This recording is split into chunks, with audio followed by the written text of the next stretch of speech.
también observan muy detenidamente, aquí estamos viendo otros tubitos. Estos tubitos que están formando el asa de Henle. Entonces, las asas de Henle, que son claras, y los tubos colectores, ¿sí? Forman los rayos claros. Los rayos claros. Ahora, si ustedes observan, aquí porque está rojito porque es sangre arterial y azulito porque es sangre venosa, pero realmente es casi un mismo color y los forma y pues van a estar oscuros. Por lo tanto, estos son las estrías o los rayos oscuros. Entonces, rayos oscuros y rayos claros forman las pirámides de Ferrey. Vean cómo tienden a irse hacia la corteza. ¿Sí? Aquí está más claro. Vean, la zona cortical, que ya podemos dividir en externa, media y yuxtaglomerular, yuxtamedular. ¿Sí? Este sería un cortículo glomerular, glomérulo cortical externo, porque está en la zona externa. Este sería un yuxtamedular, porque está muy interno, sí, está cerca de la médula. La zona limitante, que ya la mencionamos, la zona papilar, que también ya la sabemos, que en la zona papilar, por eso se llama papilar, aquí va a formarse la papila, y la papila no es otra cosa más que una estructura cribada, es una zona cribada, parece coladera. ¿Por qué? Porque aquí desemboca un túbulo colector, aquí otro, más o menos en un número de 20, ¿sí? Por cada una de las papilas. Entonces, la zona cribada es donde se desemboca, donde va pasando, ¿sí? Hacia el cáliz menor, que es la orina que está produciendo, ¿sí? Bien. ¿Para qué nos sirve entonces todo lo que ya sabemos? Bueno, pues vamos a ver algunas características, por lo que lo tenemos que ver todavía con un poco de profundidad. Bien, aquí tenemos un ovillo glandular medio cortical. También puede tratarse de un cortical externo. La característica, vean, son cortitos, ¿sí? En comparación con un ovillo glomerular yuxtamedular, que se caracterizan por ser más largos. Esas son las características. Entonces, ¿qué es lo que vamos a inferir de aquí?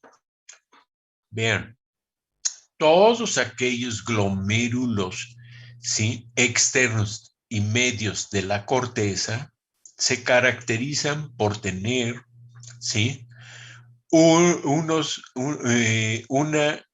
asa de Henle corta y vasos, ¿cómo se llaman? Circulación periférica, ¿sí? Nada más. Característica entonces de los glomérulos, de las nefronas yuxtamedulares, ya dijimos, son más largas, ¿sí? Penetran lo más profundo posible en la médula y por lo tanto van a tener un asa de Henle larga y circulación peritubular, pero también vasos rectos. ¿De acuerdo? Esa es la diferencia entre una y otra. Entonces, las nefronas cortas tienen un asa de Henle corta y circulación peritubular nada más. No se le puede llamar a esto vasos rectos, ¿sí? Y son cortos. La otra, las yuxtamedulares, las nefronas yuxtamedulares, son más largas, tienen asas de gele largo. Y aquí sí hay, aparte de, miren, esta es la circulación peritubular, pero también esta es el asa, los vasos rectos, ¿sí? Esas son las diferencias. Que no se les olvide porque esto lo vamos a estar viendo más adelante. Bien, ahora vamos a ver la irrigación. Miren, la irrigación renal no es difícil, ¿sí? No es difícil. Simplemente, si nosotros sabemos las características regionales del riñón, podemos ir deduciéndolas en lugar de aprendérnoslas. Vamos a ver. Tenemos que de la aorta abdominal, ¿sí?, se origina la arteria renal. Y la arteria renal, vean, se dirige, esto es el ilio renal, ¿sí? Esto significa el ilio renal. Este es el ilio renal, este es el ilio renal, ¿de acuerdo? Se dirige entonces la arteria renal que viene de la abdominal hacia el ilio renal. Pero antes de que llegue al ilio renal, se van a dividir en prepiélica, retropiélica, arterias prepiélica y arteria retropiélica. La prepiélica se dirige hacia adelante del riñón. La retropiélica se dirige hacia la parte posterior. ¿De acuerdo? Una vez que ya se formaron estas arterias, la prepiélica ya puede ingresar al ilio renal. Y la retropiélica, lo mismo. Una vez que ya ingresaron dentro del riñón, ya están dentro del ilio renal, entonces la prepiélica va a originar, ojo, va a dividirse en unas arterias que se llaman segmentarias y la retropiélica en una arteria posterior. Bien, veamos la prepiélica. Entonces se divide en segmentarias. ¿Por qué se llaman segmentarias? Porque van a irrigar un segmento del riñón. En este caso, se van a dividir en apical superior, anterior superior, anterior inferior e inferior. Y la retropiélica únicamente en la posterior. ¿De acuerdo? Bueno, aquí lo tenemos. Lo que acabamos, aquí están. Pero también nos faltó, vean, de la prepiélica, aquí está la prepiélica para ingresar al ilio. La retropiélica, aquí está para ingresar al ilio. Además, la prepiélica va a originar una polar inferior que se dirige a irrigar el polo inferior renal. Y de la retropiélica se va a originar una polar superior que tiene el mismo fin de ir a irrigar el polo superior renal. Bien. Arteria renal. Vean, ahí va la arteria renal. ¿Sí? Antes de que penetre el ilio renal, vean cómo se está dividiendo. Esta sería la arteria prepiélica y la que se dirige hacia atrás es la retropiélica. Ahora, ¿qué pasa con esta prepiélica? ¿Sí? Bueno, pues que se va a dividir. Vean, esta sería la apical superior para irrigar la parte superior. Esta sería la anterior superior que va a irrigar esa región. Esta sería ¿cómo se llama? Anterior media, ¿sí? Y esta sería la inferior para el polo inferior. Vean que no es difícil.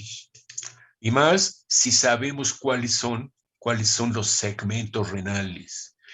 Estos segmentos renales ya están perfectamente bien definidos, ¿sí? Por eso, estas serían la región superior. Esta es la anterior superior. Esta sería la anterior inferior. Y esta sería la inferior, ¿sí? Creo que no está difícil. Entonces, la arteria prepiélica va a irrigar a la apical superior. Vean, ahí está la apical superior. Toda esta zona sería anterior, cara anterior, pero está dividida en dos, la anterior superior y la anterior inferior. Y esta sería la apical inferior, ¿sí? O inferior simplemente. Y observen, esta es la cara posterior. Por lo tanto, la retropiélica, si nada más está originando la posterior, eso quiere decir que está irrigando toda esta área posterior y no hay pierde.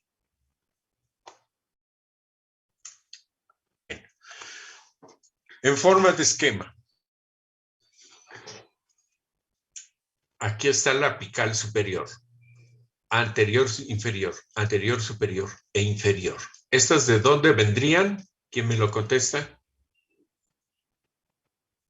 ¿Quién las origina? La prepiélica. La prepiélica. Esta sería la posterior. ¿Quién lo origina? La retropiélica. La retropiélica. Perfecto. Ojo con esto. Ya se dividieron de la prepiélica y de la retropiélica. ¿De acuerdo? Ahora, vean que cada una de ellas ya no se va a dividir, sino que va a cambiar de nombre, nada más. ¿De acuerdo? Y cada una de ellas. Por lo tanto, cada una de ellas va a continuar con la interlobar.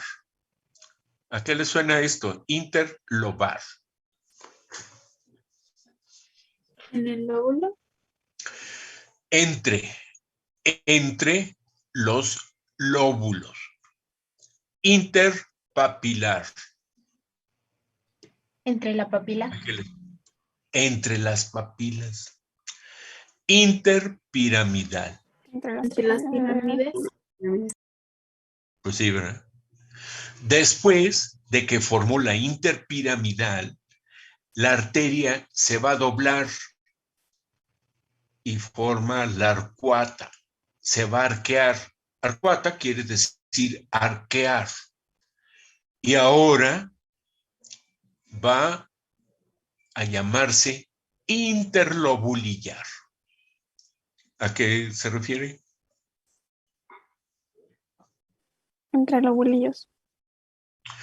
Entre los lobulillos. Ahorita vamos a ver qué son los lobulillos. ¿De acuerdo? Ahora, ojo, de cada una de las interlobulillares se va a dividir para formar las arteriolas aferentes, ¿sí?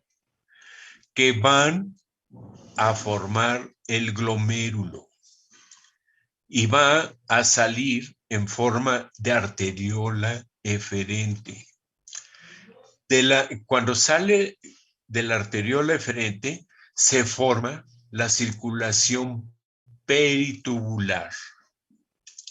Y de aquí, oh, qué caracoles. Y de aquí, ¿sí? No forma el asa de Henle, forma los vasos rectos que acompañan a las asas de Henle, ¿sí? Y a partir de los vasos rectos el retorno venoso. Como ven, no es difícil. Vamos a ver. Vean, aquí están las segmentarias, que en general nos estamos refiriendo a todos los segmentos, ya los conocemos. Ahora vean, aquí nada más va cambiando de nombre. Vean que por aquí vienen, ¿sí? ¿Y cómo se llaman entonces? Miren, estos son lóbulos. Estos son los lóbulos. ¿Sí se acuerdan cómo están constituidos? Esta es la papila con su zona cortical correspondiente. Son lóbulos. Los lobulillos están constituidos, bueno, ahorita se los digo. Entonces, aquí vienen y son interlobulares o interlobulares, ¿sí? Después van caminando poco a poquito, ya se pusieron en relación con la papila, por lo tanto se llaman interpapilares. Continúan su ascenso, vean, ya están en medio de la pirámide, pues entonces se llaman interpiramidales. Ya terminaron de cubrir ese trayecto. Vean cómo se arquean. Estas serían las arcuatas. Y después de las arcuatas, vean cómo se van a dividir en interlobulillares. Y cada una de estas se subdivide a su vez para formar las arteriolas aferentes. El ovillo glomerular, la arteriola eferente y la circulación peritubular con, si son profundas las nefronas, van a formar los vasos rectos. ¿Sí? ¿No se harán bolas? Bueno, entonces observen. A ver si hay otro. Acá, miren, ahí están. Vienen por acá los vasos rectos que acompañan a las asas de Henle, ¿sí? Vean cómo es rojito, porque es sangre arterial, vean. Pero cuando llegan al arco, ¿sí? Y van a cambiar de dirección y ahora se dirigen hacia arriba, vean cómo cambia a azul. Entonces, el vaso recto descendente es arterial y ascendente es venoso, ¿sí? Entonces, a partir de la mitad del vaso recto, empieza el retorno venoso. Pero vean esta otra situación. ¿Ven aquí estas venas? Están en forma subcapsular.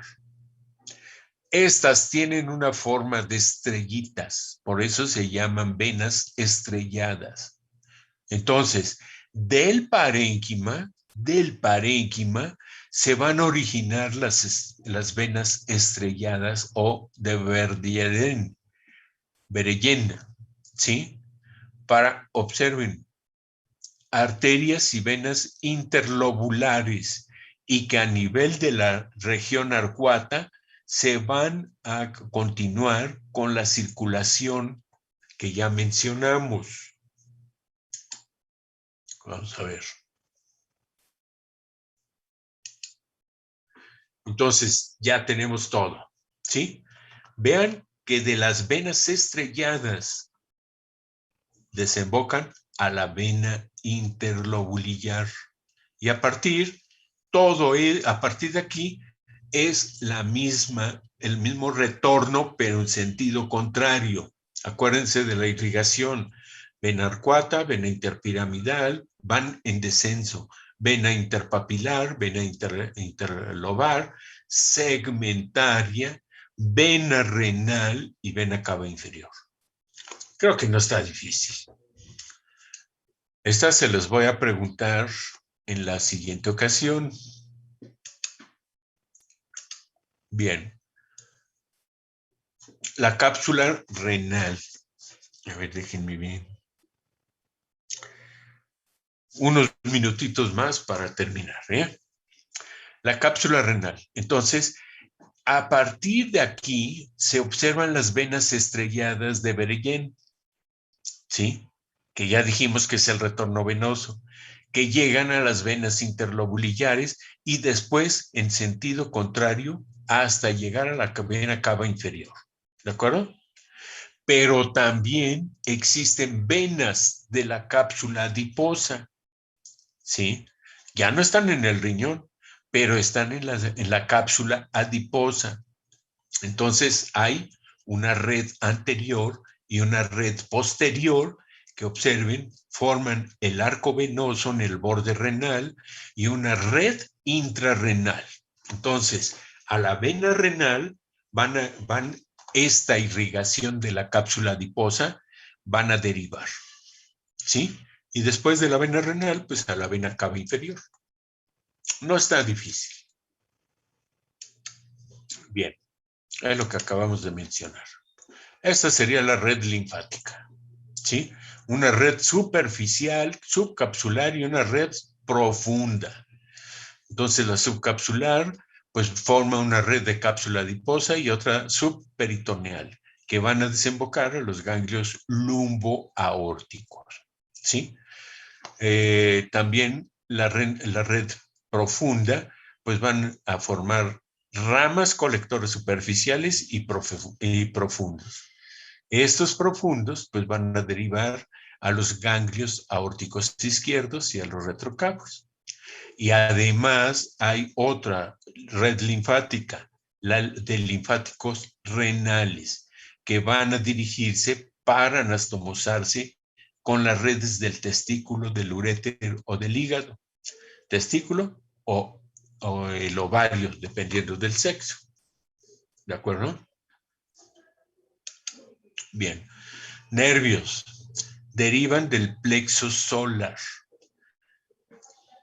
a través del nervio esplácnico mayor y el esplácnico menor.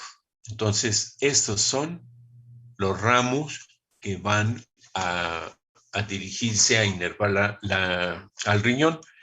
Un grupo anterior, que es el más numeroso, de 5 a 6 ramos, y un grupo posterior, que va a acompañar a la arteria. Bueno, pues por ahorita eso es suficiente. Ahora miren,